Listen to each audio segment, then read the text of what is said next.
I'm a fucking practical dude. I was having an email exchange with someone. That's one of the reasons why I opened up so hot about the Jews. The worst thing you can do is cuck and bow to someone's irrational feelings against their own best interest. This guy was like, if you're a Christian, you should know that attacking Israel is attacking God. I'm like, when did I attack Israel? Like, it's like, I'm practical. My mom is German and her dad survived the Great Depression.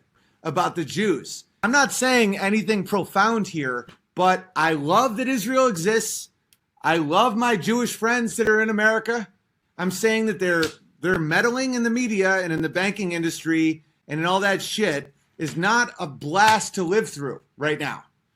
I almost feel like, Do you see Gary too? Oh, yes. Yes, Gary's right here.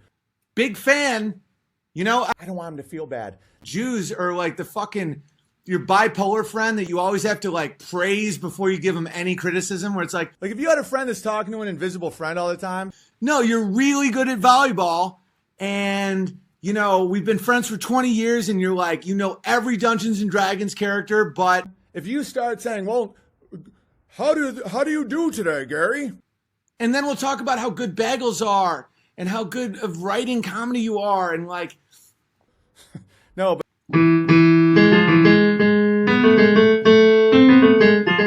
great song. Why does bread need yeast? I don't want him to feel bad. I never thought bread needed yeast, but while we're at it, how about we don't go to war with Syria? How about we don't go to war with Syria? That's all I'm saying. Fiddler on the Roof has become bass player in the basement.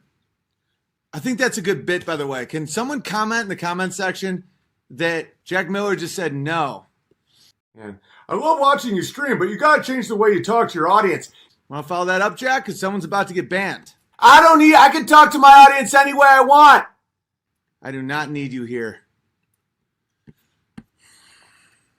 That's how I feel about Jews. You have to like build them up and build them up and build them up Do you see Gary too? until you give them the littlest thing where it's like, Oh, yes. Yes, Gary's right here. Listen, I came here for the lollipop. How do you do today, Gary? stop printing fake money.